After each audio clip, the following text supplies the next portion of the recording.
मेरे प्यारे भाइयों और बहनों, आज के सुंदर अवसर पर, स्वतंत्र दिन के अवसर पर परमेश्वर पिता को हम धन्यवाद देते हैं। भारतवर्ष बड़ी आशा और उम्मीद के साथ ये 74वां स्वतंत्र दिन मना रहा है और इस दिन को हम मनाते रहना है और मनाते रहेंगे भी। यदि हम देश की आज़ादी को मजबूत बनाना चाहते हैं तो आज़ादी की लड़ाई की याद हमें कभी नहीं भूलना है।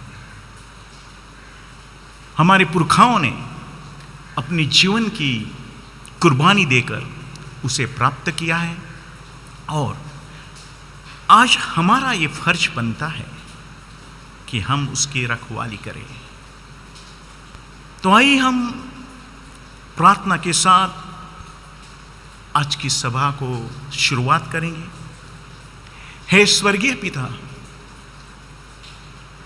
हम आज इस स्वतंत्रता दिन के अवसर पर हमारे देशवासियों की सुरक्षा और उनकी कुशलता के लिए प्रार्थना करते हैं, क्योंकि हे पिता, तेरा वचन कहता है देश के कुशल का यत्न करो और उसके हित के लिए यहोवा से प्रार्थना करो, क्योंकि उसके कुशल से तुम भी कुशल रह सकते हो।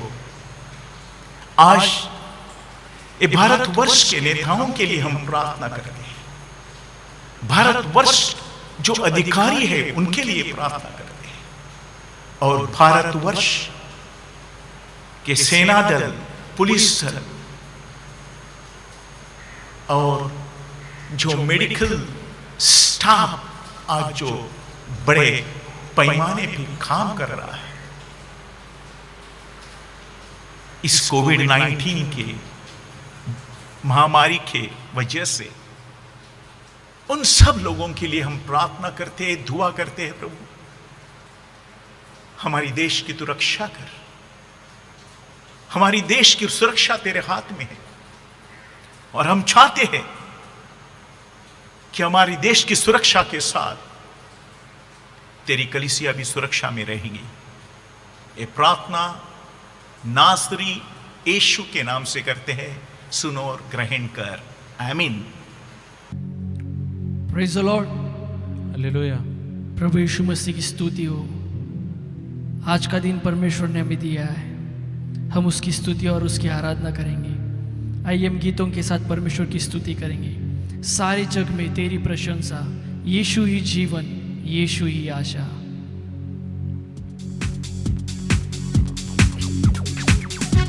Thank you Jesus. आज का दिन परमेश्वर ने हमें दिया है, हम उसकी स्तुति और उसकी आराधना सच्चाई से और आत्मा से करेंगे। Thank you Jesus. Hallelujah.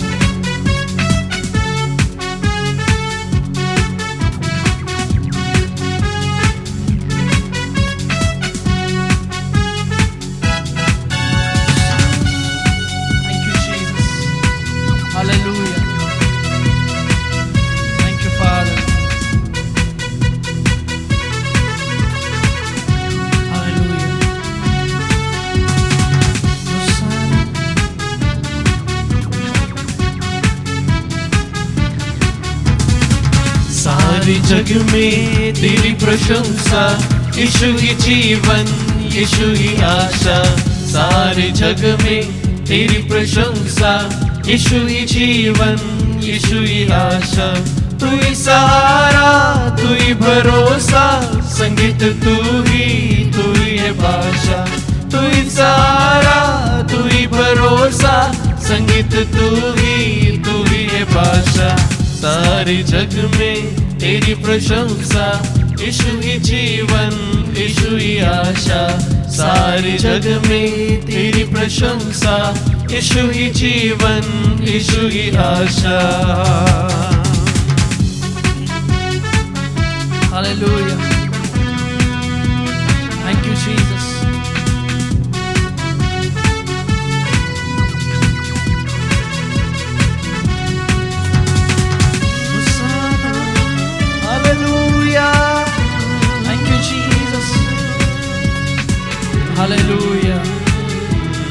the Lord. गाऊं मैं गीत तेरे, गाऊं तेरी शान में, आवाज गूंज मेरी धरती और आसमान में। हाँ हाँ गाऊं मैं गीत तेरे, गाऊं तेरी शान में, आवाज गूंज मेरी धरती और आसमान में। तेरे दम से ये दुनिया और कुछ भी जानू ना, तेरे दम से ये दुनिया और कुछ भी जानू ना। सारे जग में तेरी प्रशंसा, यीशु ही जीवन, यीशु ही आशा। सारे जग में तेरी प्रशंसा, यीशु ही जीवन, यीशु ही आशा। तू ही सहारा, तू ही भरोसा, संगीत तू ही है भाषा। तू ही सहारा, तू ही भरोसा, संगीत तू ही है भाषा। सारे जग में तेरी प्रशंसा, यीशु ही जीवन, यीशु ही आशा। सारे जग में तेरी प्रशंसा, यीशु ही जीवन, यीशु ही आशा। Yes, my Lord. Hallelujah.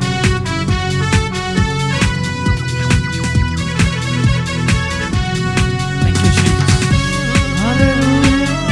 Yes, my Lord. We worship you, Lord.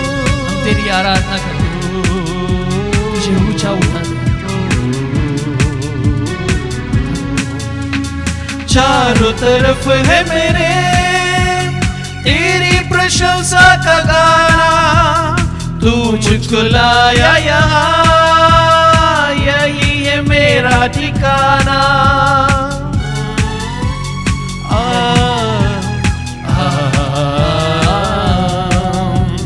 चारों तरफ है मेरे तेरी प्रशंसा का गाना, तू मुझको लाया यहाँ, यही है मेरा ठिकाना।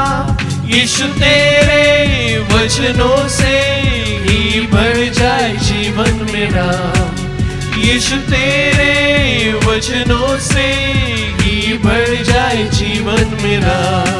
सारे जग में तेरी प्रशंसा, यीशु ही जीवन, यीशु ही आशा।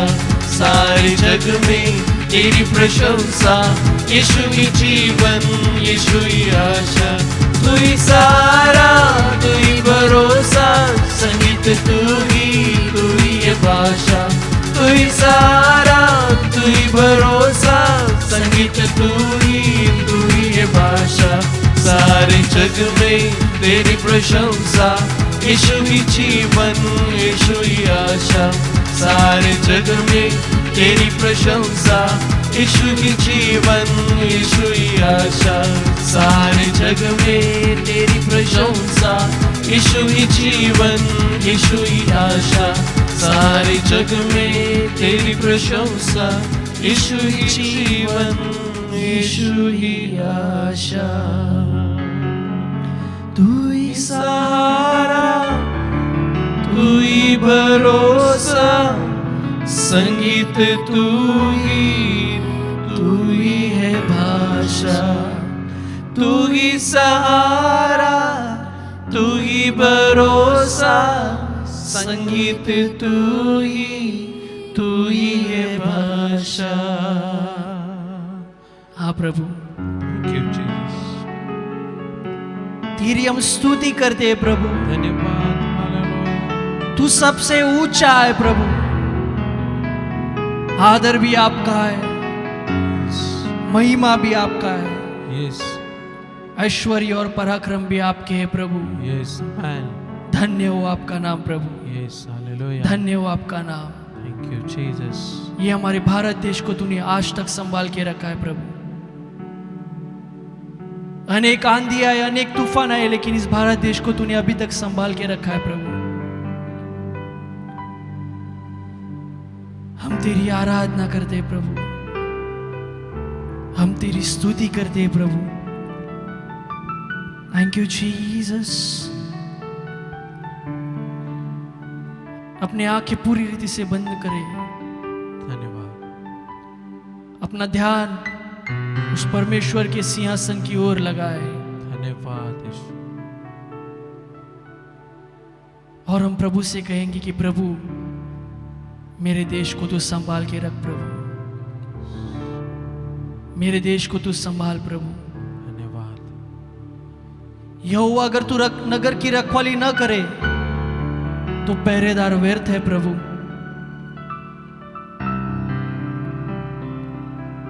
हालेलुया। Thank you Jesus. आइए हम गीत के साथ परमेश्वर की स्तुति करेंगे। दर बदर भटके ही रहे, दर बदर भटकी रहे, दीन दुखी लाचार, हर तरफ आतंक है, जात धर्म की दीवार को एकता प्यार, यीशुआ यीशुआ यीशुआ यीशुआ यीशुआ यीशुआ।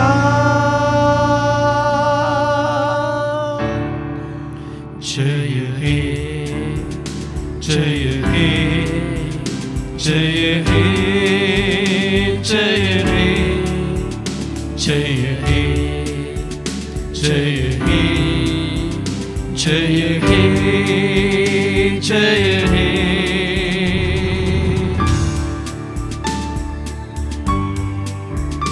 मेरी भारत पे दया करना, सीखे सृजनहार, मेरे भारत पे दया करना, सृष्टि के सृजनहार। कोई नहीं बचाने वाला तुम बिन तारनहार, कोई नहीं बचाने वाला तुम बिन तारनहार। मेरे भारत पे दया करना, सृष्टि के सृजनहार।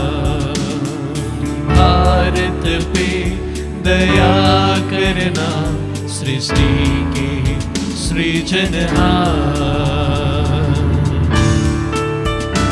Yes Lord, hallelujah. हाँ प्रभु, हमारे देश पर तू दया कर प्रभु, हमारे देश को तू संभाल के रख प्रभु। तोड़ दे नफरत की दीवार को, भर दे हर दिल की दरार को, घायल यहाँ हर आदमी दे शिफा तू हर गुनहगार को। तोड़ दे नफरत की दीवार को, भर दे हर दिल की दरार को, घायल यहाँ हर आदमी दे शिफा तू हर गुनहगार को, दे शिफा तू हर गुनहगार को।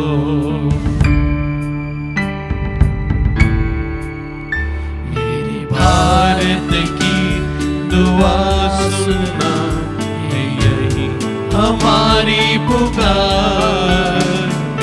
भारत पे दया करना, यही सृजनहार। कोई नहीं बचाने वाला तुम बिन तारनहार, कोई नहीं बचाने वाला तुम बिन तारहार।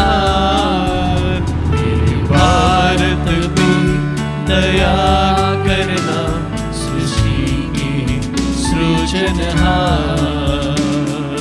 भारत पे दया करना सृष्टि के सृजनहार।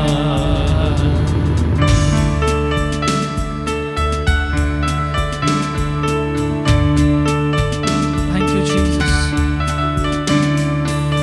Hallelujah. Yes, my Lord.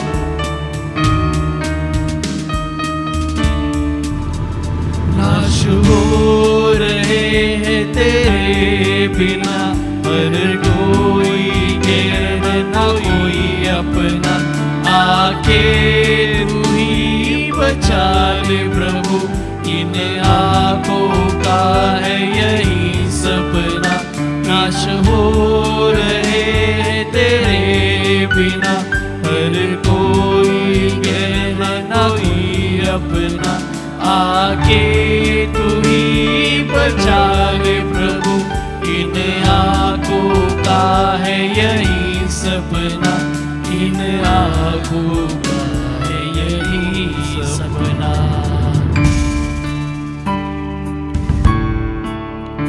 मेरे भारत की रक्षा करना यीशु तू ही उतार। भारत पे दया करना सृष्टि के सृजनहार।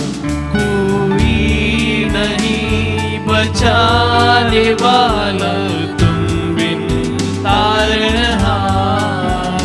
कोई नहीं बचाने वाला तुम बिन तारहार। मेरे भारत पे दया करना सृष्टि के सृजनहार।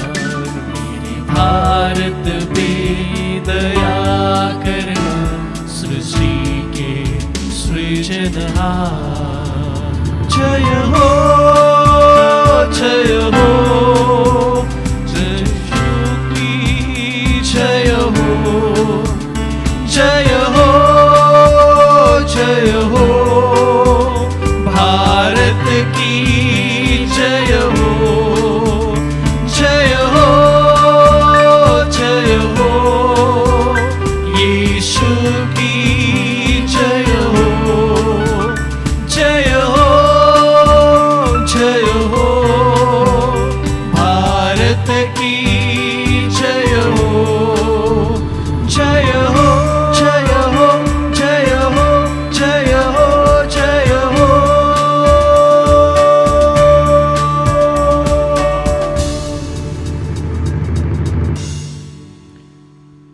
मेरे देश को रखना संभाल कर, मेरे देश को रखना संभाल कर। जब कोई नहीं कहीं नहीं, तब यीशु तू ही है। मेरे देश को रखना संभाल कर, मेरे देश को रखना संभाल कर। Thank you, Jesus. आज के इस शुभ अवसर पर हम मनन के लिए मत्ती का शुभ वर्तमान 7वां अध्याय 13 से 14 तक देखेंगे। सकेत फाटक से प्रवेश करो, क्योंकि चौड़ा है वह फाटक और सरल है वह मार्ग जो विनाश को पहुंचाता है, और बहुत से हैं जो उससे प्रवेश करते हैं। क्योंकि सकेत है वह फाटक और कठिन है वह मार्ग जो जीवन को पहुंचाता है, और थोड़े हैं जो उसे पाते हैं। यह वचन हमारे प्रभु यीशु मसीह ने अपने शागिर्दों को दिया था।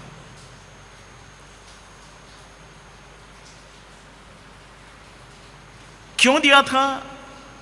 क्योंकि हम देखने वाले हैं कि हम आजकल देखते हैं कि ऐसे कोई शख्स नहीं है दुनिया में जो अपने जीवन सफर में सकेत मार्ग को अपनाते हैं, क्योंकि सकेत मार्ग से चलने वाले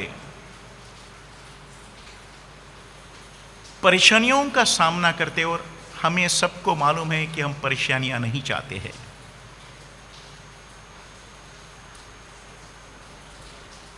हर एक आदमी, हर एक शख्स चाहता है कि हमारा जीवन जितना मधुरतम बने, जितना शांति से बर्ताव हो जाए, उतना अच्छा है। और आम आदमी, खास करके साधारण लोग, अपनी सेहत, अपनी तरक्की और अपने परिवार से जुड़ा रहते हैं। समाज में, देश के प्रति उनका लेन देन कुछ नहीं होता है। वो अपने आप जीते हैं, अपने आपे में रहते हैं।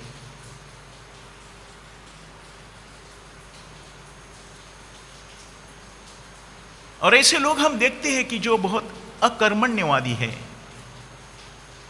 उन्हें लगता है कि हम खुश रहे तो बस हो गया, पर उनकी वो गलत फहमी है। जब भी हमारे पड़ोसन में अशांति है, हम शांति में नहीं रह सकते हैं, ये वो जानते नहीं। इसलिए हमारा हर एक का फर्ज है कि हम ये देश के तरक्की के लिए, शांति के लिए अपना योगदान देते रहे।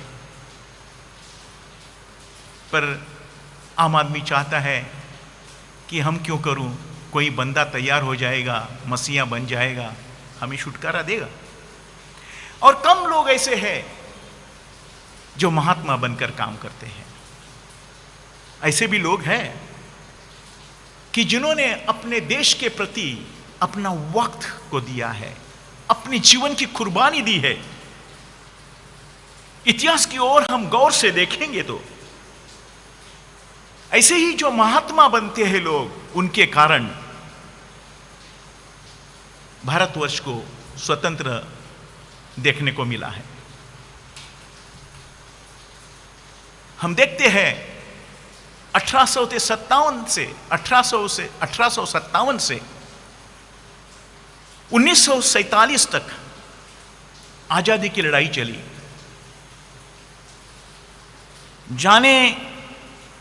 कौन जाने कितने लोग मारे गए। पर अभी अभी जो हादसा अपने स्वतंत्र वक्त में हुआ था जालियनवाला बाग में, बहुत बुरी बात हो गई थी। आज भी आंसू आते हैं उस वक्त का जब भी वर्णन को हम सुनते हैं। करीब करीब 350 के ऊपर लोग मारे गए थे। हम ऐसे लोगों को सलाम करना चाहते हैं कि जिन्होंने हमारे आजादी की बुनियाद को डाला था।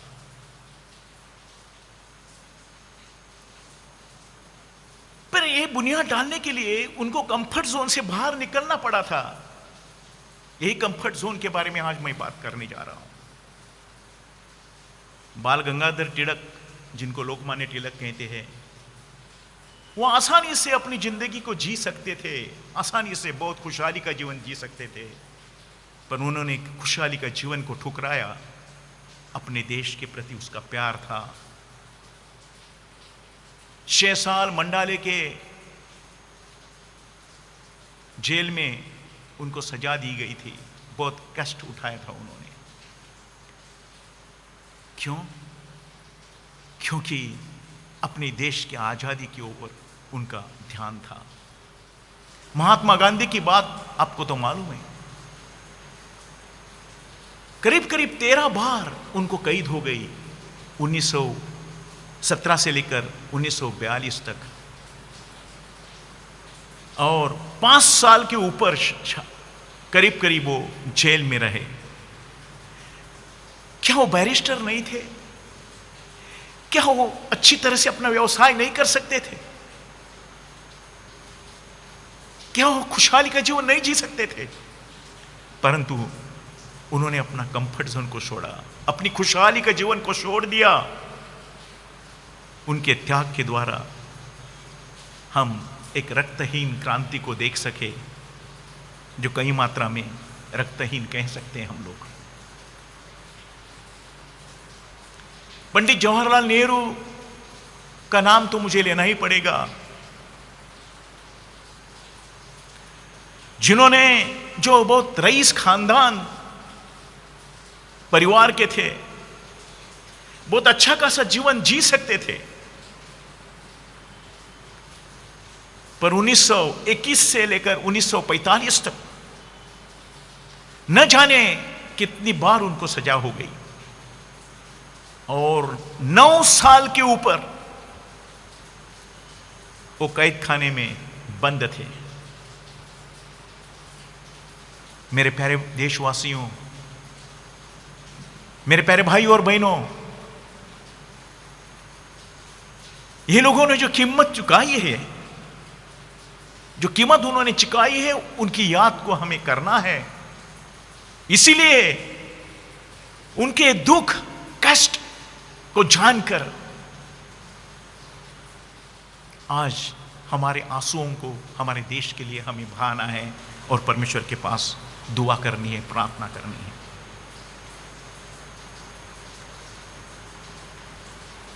आइए हम उसी वचन की ओर जाएंगे जो मनन के लिए हमने पढ़ा था, कि जो प्रभु यीशु मसीह ने अपने शागिर्दों से बात किया था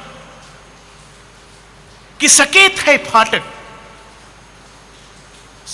सकेत फाटक से प्रवेश करो, ऐसा कहा है। सकेत फाटक कठिन होता है, परेशानियों से भरा हुआ रहता है। और आगे उसने कहा है कि क्योंकि चौड़ा है फाटक और सरल मार्ग है, वो विनाश की ओर पहुंचाता है। मेरे प्यारे भाई और बहनों, ये यीशु के शब्द है।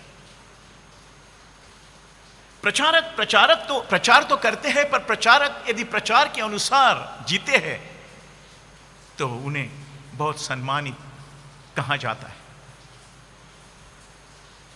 ऐसी एक कहावत है, when action line up with your word, tremendous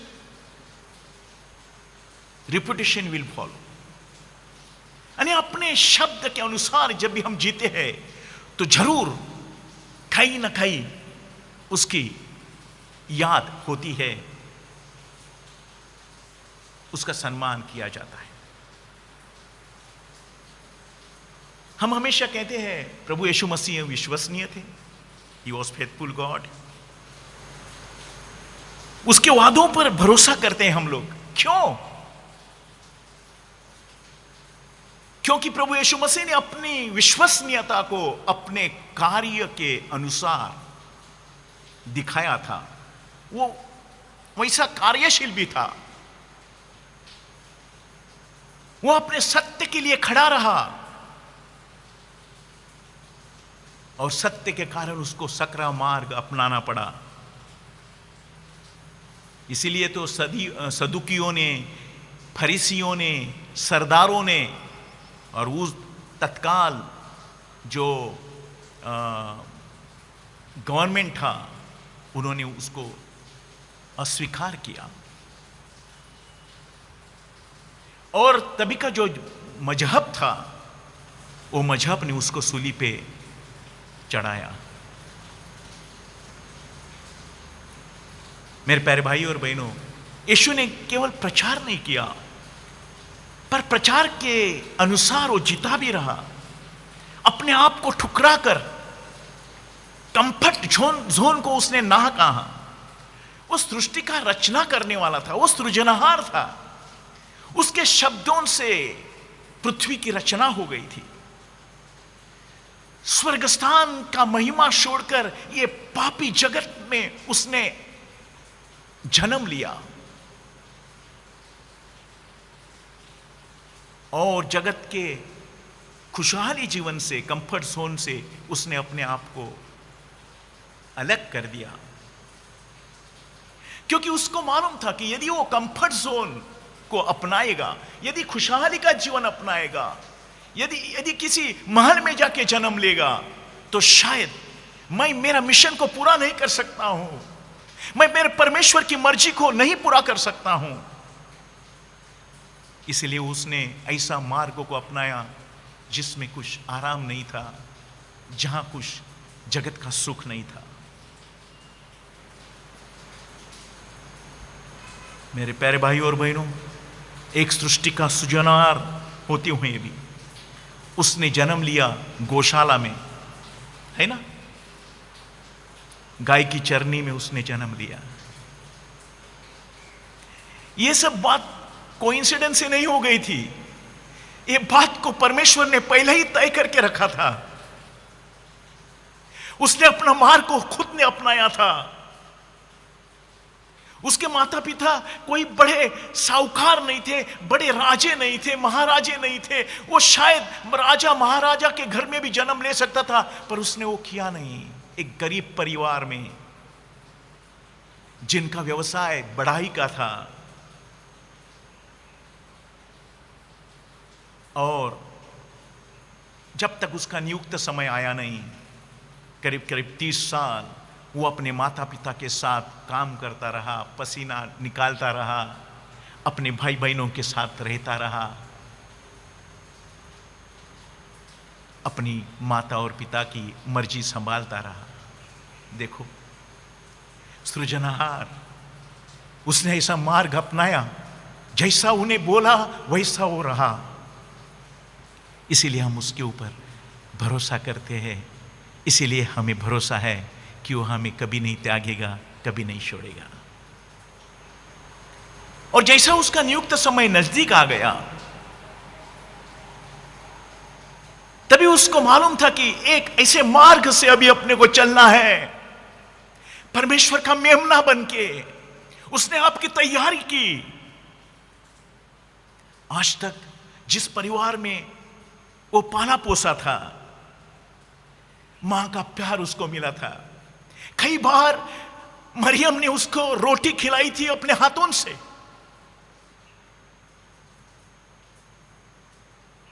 अपने माता पिता के प्यार में वो पाला पोसा था, आराम करता था, सोता था। उसकी माता आदर्श माता थी। परमेश्वर ने खुद ने उसके बारे में गवाही दी है, धन्य है तू स्त्रियों में। कितना आदर्श परिवार रहेगा ये।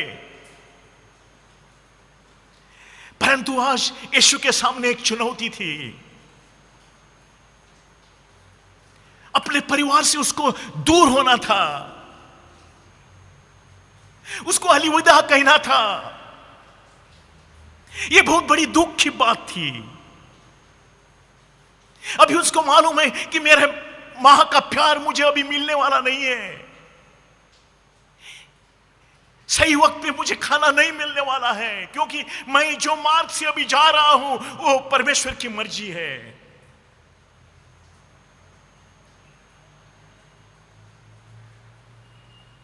और उसने अपने आप को परमेश्वर का मेमना बनाने की तैयारी शुरू की। थोड़ा बहुत कंफर्ट उसके जीवन में था, मां का प्यार, उसको भी उसने ठुकराया। जब अपनी मां के साथ काना गांव में शादी में वो अपने शागिर्दों के साथ था, तभी बड़े दुख के साथ उसने अपनी मां को कहा, ए नारी। ये बहुत दुख की बात थी उसके लिए, पर उसने अपने आप को ताकतवान बनाया था, अपने आप को स्ट्रांग बनाया था कि ताकि वो अपना मिशन को पूरा करे। उसने अपनी मां को नारी करके पुकारा, क्योंकि प्रभु यीशु मसीह सदियों से था। अपनी पिता की मर्जी पूरी करने के लिए वो आया था ये जगत में। वह खुद परमेश्वर था। नूह, अब्राहम, मरियम, उनके पहले से वह था।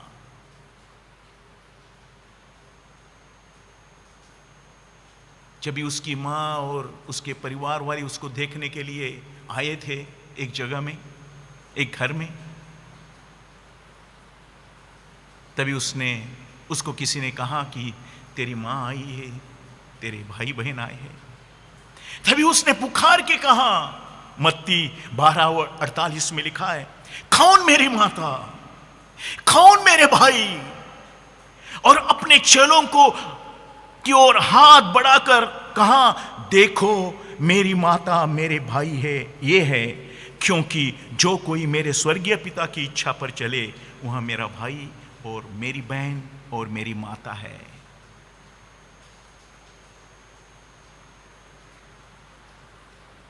मेरे प्यारे भाई और बहनों, हम पौलुस प्रेरित के बारे में भी जानते हैं, सबको पता है पौलुस के बारे में। मसीह जगत में मसीहा के बाद यदि कौन ज्यादा से ज्यादा मेहनत किया रहेगा वो है पौलुस। एक आक्रामक सुसमाचार प्रचारक था वो, और उसने परराष्ट्रीयों में सुसमाचार प्रचार करने वालों में सबसे अहम अगुवा था वो। पर आपको मालूम है पौलुस ने अपने लक्ष्य को कैसा हासिल किया? जबकि परिस्थिति अनुकूल नहीं थी, मसीहत के खिलाफ रोमी थे, यहूदी थे, कोई उनके साथ नहीं था। मुसीबतों के ऊपर मुसीबतें आती रहती थी पौलुस के लिए, पर वो पीछे ना हटा। बार बार कैद हुई उसको, 5 बार कोड़ों का मार दिया उसको, 39 कोड़े खाए थे 5 बार। Oh my God. 3 बार वेतों का मार खाया, 1 बार पथराव करके मरा करके उसको छोड़ के चले गए, तो भी पौलुस पीछे ना हटा। इन सारी परेशानियों के आखिर तक वो खड़ा रहा। पर कैसे खड़ा रह सका? वो कैसा खड़ा रह सका? ये बात को हम जांच पड़ताल करना चाहिए। इतनी आत्माओं में आदमी कैसा खड़ा रह सकता है? इतनी आत्मा होने के बावजूद भी लोगों को कैसा कह सकता है कि आनंद करो और हमेशा आनंद करते रहो? क्योंकि उसने पहले से ही तय किया था, उसने पहले से ही अपने कंफर्ट जोन को छोड़ दिया था, अपने खुशहाली का जीवन को उसने कुर्बानी कर दी थी, सारे आराम को उसने ठुकराया था, क्योंकि वो जानता था कि जो कार्य उसके ऊपर पवित्र पिता ने दिया है, सौंपा है, वो कार्य को उसको अमल में लाना है, पूरा करना है, सारे जगत के लोगों को सुसमाचार बताना है। उसका डर क्या था मालूम है? कि ऐसा न हो जाए कि मैं सुसमाचार न बताऊं और लोग नरक स्थान में पहुंचे। इसीलिए वो हमेशा उसका मन तड़पता था कि कभी मैं जाकर सुसमाचार बताऊं।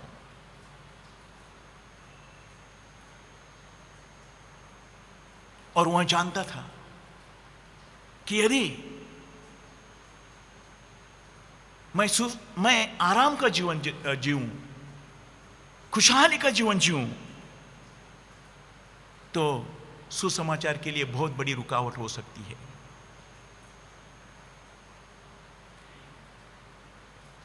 एक बार अपना मन खोलकर बोलता भी है कि उसको भी भावनाएं थी।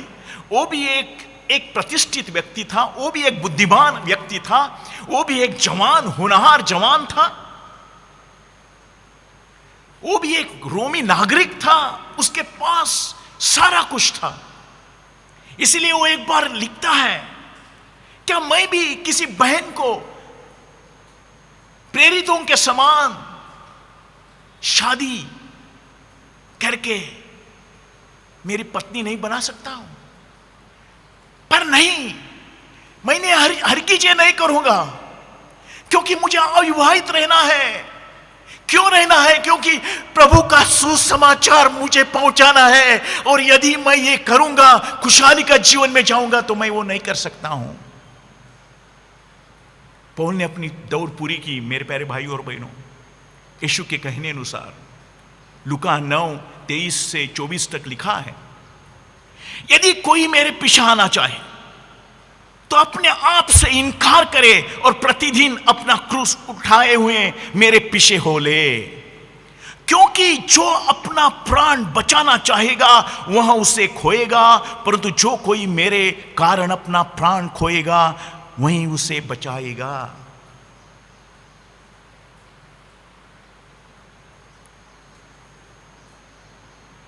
मेरे प्यारे भाई और बहनों, पौलुस ने वचन के मुताबिक अपनी दौड़ को पूरा किया, क्योंकि वो अपने प्रभु के मार्ग पर चला, क्योंकि उसका प्रभु भी एक विश्वसनीय परमेश्वर था। और पौलुस को पूरा यकीन था, इसलिए वो यीशु के मार्ग पे चला। यीशु मसीह ने भी जैसा सिखाया वैसा वो वास्तव में यीशु मसीह भी चला है। यीशु ने क्या सिखाया था? यूहन्ना 12:24 में उसने कहा है, मैं तुमसे सच सच कहता हूं कि जब तक गेहूं का दाना भूमि में पड़कर मर नहीं जाता वहां अकेला रहता है, परंतु जब वह मर जाता है तो बहुल फल लाता है। मेरे प्यारे भाई और बहनों, यीशु ने अपने जीवन में इस बात को भी पूरा किया है। यीशु किसी मजहब को तैयार करने के लिए नहीं आया, किसी मजहब का प्रचार करने नहीं आया, ना किसी मजहब को चुनौती देने आया, ना उसने चेकलिस्ट दिया किसी को, ये मत करो वो मत करो, जांच सूची बोलते हैं उसको। परंतु प्रभु यीशु मसीह हमारा रिश्ता पिता के साथ कायम करने के लिए ये जगत में आया था। मसीहत और कुछ नहीं है, मसीहत एक बात है, प्रभु यीशु मसीह का प्रकाशन। मसीहत हमारी पाप की क्षमा है। मसीहत जगत की बातों के बारे में नहीं सिखाता है। मसीहत जगत की बातों के लिए लड़ाई नहीं करता है। इसलिए मसीहत हमेशा दुख उठाता है, कष्ट उठाता है। इसलिए मसीहत लड़ाई में व्यस्त नहीं होता। मत्ती 6:33 में लिखा है, प्रभु यीशु ने कहा था अपने लोगों को, इसलिए पहले तुम परमेश्वर के राज्य और उसके धर्म की खोज करो तो ये सब बातें भी तुम्हें मिल जाएगी। ये मसीहत है। मसीहत दुनिया के पीछे नहीं पड़ेगी, दुनिया की बातों के पीछे नहीं पड़ेगी। मसीहत परमेश्वर की बादशाह को ढूंढेगी और मसीहत को परमेश्वर आशीष दे देगा।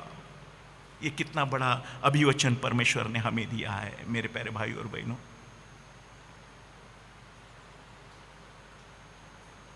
मेरे प्यारे भाई और बहनों, हमें सत्य को अपनाना है।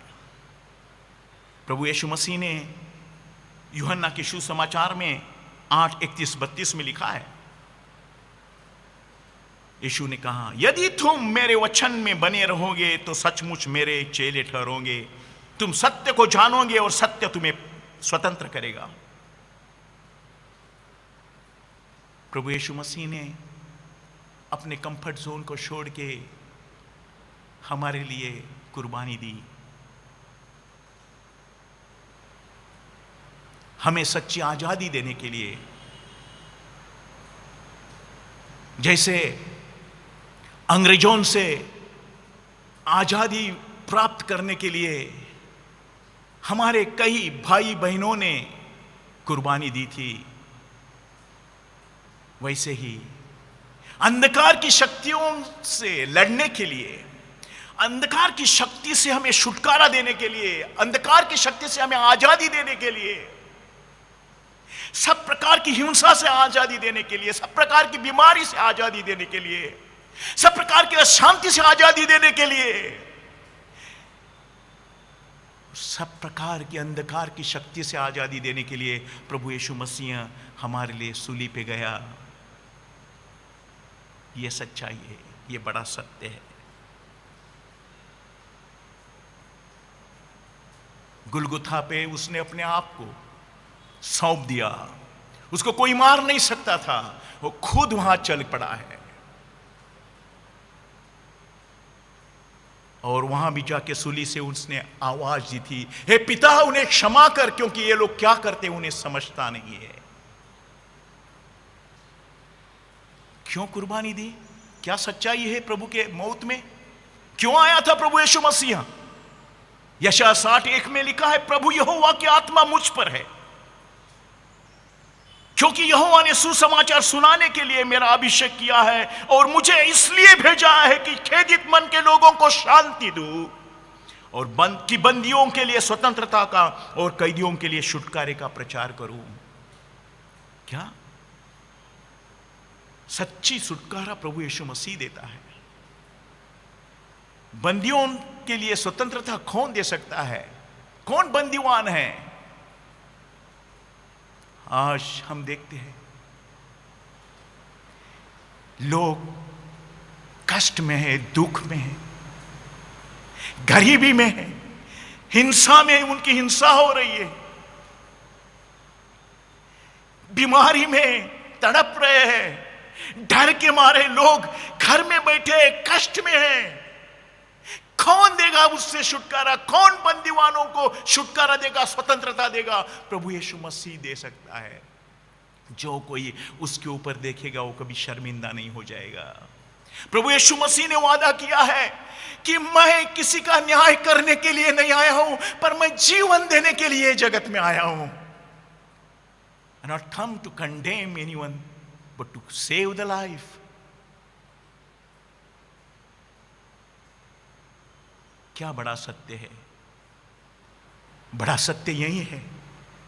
फिलिपियों की पत्री में 2 और 6 में लिखा है कि उसने परमेश्वर के समान होकर भी परमेश्वर के तुल्य होने के को अपने वश में रखने की वस्तु न समझा। Oh my God! उसने पूरा कंफर्ट जोन को छोड़ दिया, खुशहाली का जीवन को छोड़ दिया, जिसके शब्द में ताकत थी, जिसके लफ्जों के द्वारा सृष्टि का निर्माण हुआ था। क्या कहता है? वरन अपने आप को ऐसा शून्य कर दिया कि और दास का स्वरूप धारण किया और मनुष्य की समानता में हो गया, और मनुष्य के रूप में होकर अपने आप को दीन किया, और यहां तक आज्ञाकारी रहा कि मृत्यु, हां क्रूस की मृत्यु भी सह ली। मेरे प्यारे भाई और बहनों, क्यों सह ली? क्यों कष्ट उठाया? क्यों कष्ट उठाया? हम आयशा 53 में देखेंगे क्या बात किया उसने। मैं मेरी मन की बात नहीं कहता हूं मेरे प्यारे भाई और बहनों। क्या सच्चाई है? सच्चाई यही है कि परमेश्वर होते हुए भी अपने को परमेश्वर के तुल्य उसने माना नहीं, क्योंकि उसको मनुष्य बनना ही था, क्योंकि मनुष्य के उद्धार के लिए उसको मनुष्य बनने की जरूरत थी। उसके बारे में ऐसा लिखा है, निश्चय उसने हमारे रोगों को सह लिया और हमारे दुख को उठा लिया, तो भी हमने उसे परमेश्वर का मारा कूटा और दुर्दशा में पड़ा हुआ समझा, परंतु वह हमारे अपराधों के कारण घायल किया गया, हमारी शांति के लिए उस पर ताड़ना पड़ी, और उसके कोड़े खाने से हम चंगे हो जाए। आज हमारी पाप की क्षमा प्रभु यीशु मसीह के उस लहू के ऊपर हम यदि ध्यान देंगे, उसके बलिदान के ऊपर हम ध्यान देंगे, हमारी पाप की क्षमा हमें प्राप्त हो जाती है। यदि हम उसके कोड़ों के ऊपर देखेंगे, हमारे लिए उसने कोड़े खाए हैं तो हमें चंगाई मिलती है। और यदि हम अशांति में हैं तो उसका दुख जो उसने सहन किया उसके ऊपर यदि हम याद करें तो हमें अशांति से शांति प्राप्त हो जाती है। मेरे प्यारे भाई और बहनों, प्रभु यही देने के लिए हमें इस जगत में आया जिसके द्वारा हम उद्धार पाते हैं। आज ये दुनिया को सचमुच की आजादी चाहिए। आज दुनिया स्वतंत्र होना चाहिए। बहुत लोग बंदीवान हैं, बहुत लोग कष्ट में हैं, बहुत लोग आज दुख उठा रहे हैं। उन्हें छुटकारा देने के लिए कोई नहीं, परंतु आज प्रभु यीशु मसीह हमें बुला रहा है। वो आज बुला रहा है, देखो मैं आज तुम्हारे पास खड़ा रह के, ऐसा परमेश्वर का वचन कहता है 3:20 में प्रकाशित वाक्य में, मैं तुम्हारे द्वार पे द्वार खटखटाता हूं। यदि मेरी आवाज सुन के कोई दरवाजा खोल देगा तो मैं आपके भीतर रहूंगा, आपके साथ रहूंगा। प्रभु वादे का पक्का है मेरे प्यारे भाई और बहनों, और मैं आपके साथ रहूंगा, आपके साथ खाना खाऊंगा। यही हमारे से वादा है। हमें उद्धार देने के लिए, हमें शांति देने के लिए, हमें चंगाई देने के लिए, हमें स्वतंत्रता देने के लिए पिता ने अपने पुत्र को इस जगत में भेजा, ताकि उसके ऊपर जो कोई विश्वास करे उसका नाश ना होने पाए। आइए हम प्रार्थना करेंगे। हे पवित्र परमेश्वर पिता, आज यह स्वतंत्र दिन के अवसर पर खास करके हम हमारे भारतवर्ष के लिए प्रार्थना करते हैं। ओ माइटी गॉड, हम चाहते हैं कि भारतवर्ष सुरक्षा में रहे, भारतवर्ष की तरक्की बढ़ती जाए, भारतवर्ष शांति का देश बने। हम चाहते हैं कि अशांति भारत से निकल जाए। हम चाहते हैं प्रभु, हम मांगते हैं कि जाति धर्म में भाईचारा बढ़ती जाए। हम चाहते हैं परमेश्वर, आज जो महामारी का माहौल बना है, भारतवर्ष जरूर उससे चंगाई पाने वाला है। हम भारतवर्ष के लिए प्रार्थना करते हैं।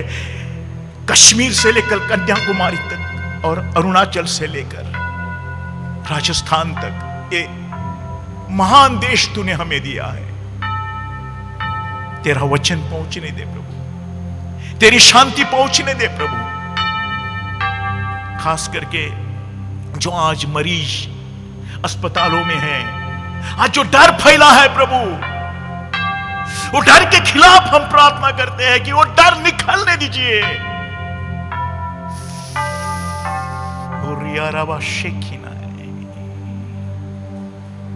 भारतवर्ष चंगाई प्राप्त करे। जैसी बीमारी आई है अपने आप निकल जाएंगी परमेश्वर पिता,